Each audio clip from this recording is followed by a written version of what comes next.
আমরা জানি ভাওয়েলের পূর্বে অ্যান বসে, কিন্তু সব ভাওয়েলের পূর্বে অ্যান বসে না, অর্থাৎ সব ভাওয়েলের পূর্বে অ্যান নয়। আবার আমরা জানি কনসোনেন্টের পূর্বে এ বসে, কিন্তু সব কনসোনেন্টের পূর্বে এ নয়। Hello everyone, how are you? Hope you are doing very well. আজকে আমরা শিখব আর্টিকেল। আর্টিকেল কত প্রকার, কি কি এবং এর ব্যবহার আমরা শেখার চেষ্টা করব। তো দেরি না করে শুরু করি। Let's get start. প্রথমে আমাদের জানতে হবে the main topic, what is article. Article কি? আর্টিকেল কি এটা আমাদের জানতে হবে। আমরা জানি এ, অ্যান এবং দিকে আর্টিকেল বলে। এ, অ্যান এবং দিকে আর্টিকেল বলে, কিন্তু এর বাইরেও আর্টিকেলের সুন্দর একটি সংজ্ঞা রয়েছে, সেটা আমাদের জানা দরকার। মূলত আর্টিকেল হচ্ছে অ্যাডজেক্টিভ। আর্টিকেল হচ্ছে অ্যাডজেক্টিভ যা কোনো নাউনের নির্দিষ্ট না অনির্দিষ্ট সেটা নির্দেশ করে, অর্থাৎ কোনো নাউন নির্দিষ্ট নাকি অনির্দিষ্ট সেটা নির্দেশ করে। ওকে, আরও সহজ করে যদি বলি, ধরুন আপনি বললেন আই ওয়ান্ট এ বুক। আপনি বললেন আপনার একটি বই দরকার, আপনি একটি বই চান। আপনি যে বই চান, বইটি চান, সেটা অনির্দিষ্ট, অর্থাৎ আপনি যে কোনো বই চাইতে পারেন, সেটা অনির্দিষ্ট। এখানে এ ব্যবহৃত হয়েছে। আর আপনি যদি বলেন এবং আপনি যদি জানেন যে আপনি কোন বইটি চান, বইটি নির্দিষ্ট, অর্থাৎ আপনি জানেন বইটি কি এবং কোন বইটি আপনি চান, তাহলে আপনাকে বলতে হবে আই ওয়ান্ট দি বুক। তাহলে এখানে নির্দিষ্ট নাকি অনির্দিষ্ট সেটা নির্দেশ করছে। কে নির্দেশ করছে? এই আর্টিকেল নির্দেশ করছে। ওকে, এখন আমাদের জানতে হবে আর্টিকেল কত প্রকার। আর্টিকেল কত প্রকার? আর্টিকেল হচ্ছে দুই প্রকার। একটা হচ্ছে ডেফিনিট আর্টিকেল,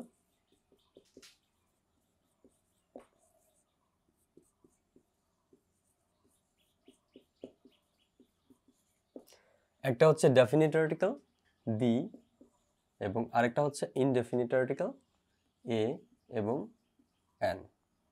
এ এবং অ্যান। তাহলে আমাদের এখন দেখতে হবে এবং আমরা দেখে নিই ডেফিনিট আর্টিকেল কাকে বলে।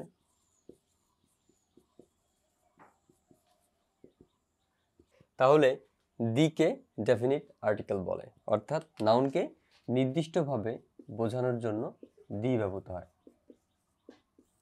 নির্দিষ্ট করে বোঝানোর জন্য দি ব্যবহার হয়। যেমন the boy was standing on the road. On the road, the boy was standing on the road. এখানে দি দ্বারা কিন্তু নির্দিষ্টতা বোঝাচ্ছে। বালকটি কোথায় দাঁড়িয়েছিল? রাস্তাটির উপরে দাঁড়িয়েছিল অথবা রোডের উপরে দাঁড়িয়ে ছিল। তাহলে আমরা এখানে দি দ্বারা বোঝাচ্ছি যে নির্দিষ্ট করে, অর্থাৎ নির্দিষ্ট করে বোঝাচ্ছি। তারপরে I really like the pen you gave. I really like the pen you gave. এখানে দি দ্বারা নির্দিষ্টতা বোঝাচ্ছে যা তুমি যে কলমটি আমাকে দিয়েছিলে সেটা আমি খুবই পছন্দ করি। সত্যিকার অর্থে সেটা আমি কি করি? পছন্দ করি। তুমি যে কলমটি দিয়েছিলে, তার মানে কলমটি সম্পর্কে আমি জানি, কলমটি আমি জানি। এই বই সম্পর্কে আমি জানি বা বইটি নির্দিষ্ট, সেজন্য এখানে দি ব্যবহার হয়েছে। ডেফিনিট আর্টিকেল নির্দিষ্টতা বোঝাতে ব্যবহার হয়।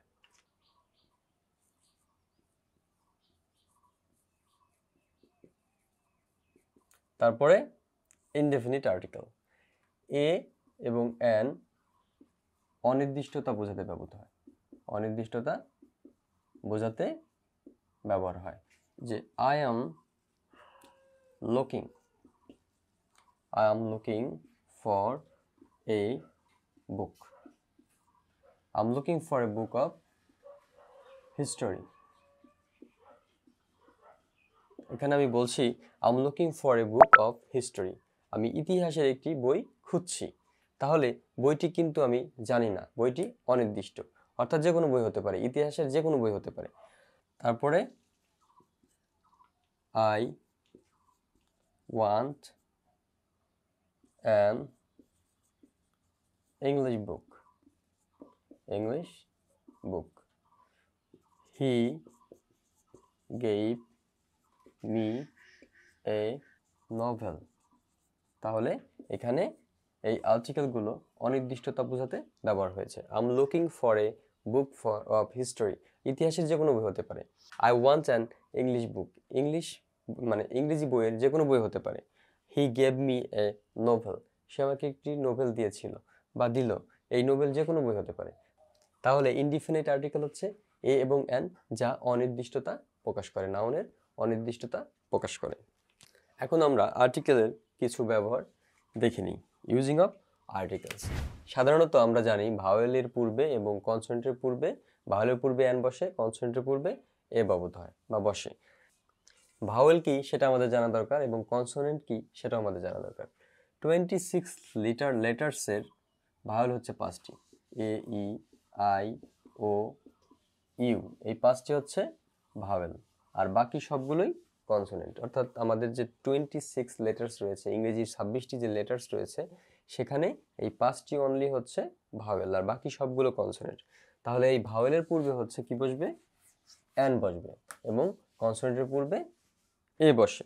এটা আমাদের মনে রাখতে হবে। যেমন a cow, A book, A fan. এখানে পি, বি এবং সি এগুলো কিন্তু কনসোনেন্ট, এই জন্য এর আগে কি বসেছে? এ বসেছে। তারপরে যদি আমরা লিখি an orange, an elephant, an umbrella, এখানে এগুলো হচ্ছে ভাওয়েল, এই জন্য এর আগে অ্যান বসেছে সাধারণত। তাহলে কি আমরা জানলাম? যে ভাওয়েলের পূর্বে অ্যান বসে এবং কনসোনেন্টের পূর্বে এ ব্যবহৃত হয়। এগুলো আমাদের মনে রাখতে হবে। আমরা এখন দেখব ব্যতিক্রম কিছু নিয়ম। যদি আমরা একটি সেন্টেন্স লিখি, he is an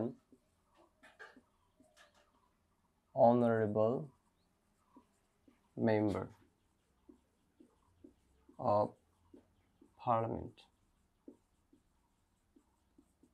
of Parliament. He is an honorable member of Parliament. তারপর লিখি, he is an honest man. এখানে কিন্তু এই এইচটা কনসোনেন্ট, তারপরেও অ্যান বসেছে। কেন বসেছে? এখানে একটি রুল রয়েছে, যদি কোনো শব্দ কনসোনেন্ট দিয়ে শুরু হয়, অর্থাৎ সেটি যদি ভাওয়েলের মতো উচ্চারিত হয়, এখানে কিন্তু আমরা হনারেবল বলছি না, এখানে কিন্তু আমরা হনেস্ট বলছি না, আমরা কি বলছি? Honourable, honest.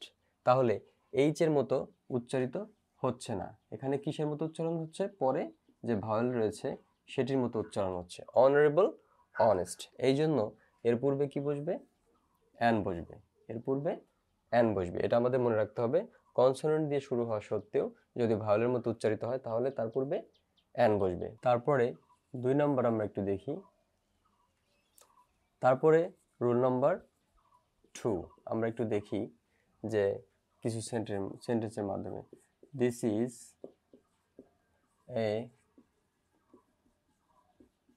1 টাকা নোট। লিখলাম দিস ইজ এ 1 টাকা নোট। তারপর যদি লিখি this is a 1 day cricket match. লিখলাম this is a 1 day cricket match. তাহলে দেখুন এই ভাওয়েলের পূর্বে কিন্তু এ বসেছে, অর্থাৎ এখানে অ্যান হওয়ার কথা ছিল, কিন্তু কি হয়েছে? এ হয়েছে কেন? এখানে একটি নিয়ম আমাদের মনে রাখতে হবে, সেটা হচ্ছে যদি কোনো শব্দ ভাওয়েল দিয়ে শুরু হয় কিন্তু উচ্চারণটা যদি কনসোনেন্টের মতো শোনায়, তাহলে তার আগে এ ব্যবহার হবে। যেমন দিস ইজ এ 1 টাকা নোট, দিস ইজ এ 1 টাকা note. This is a 1 day cricket match, this is a 1 day cricket match. এক্ষেত্রে আমাদের এ ব্যবহার করতে হবে। তাহলে এইভাবে যদি আমরা চেষ্টা করি, তাহলে আর্টিকেল মনে রাখতে পারি। আমি আজকে আর্টিকেলের বেসিক ধারণা দেওয়ার চেষ্টা করেছি এবং এইভাবে আমরা চেষ্টা করলে আর্টিকেল আর কখনো ভুলবো না, আর্টিকেল মনে রাখতে পারবো। Thank you everyone, thank you for watching.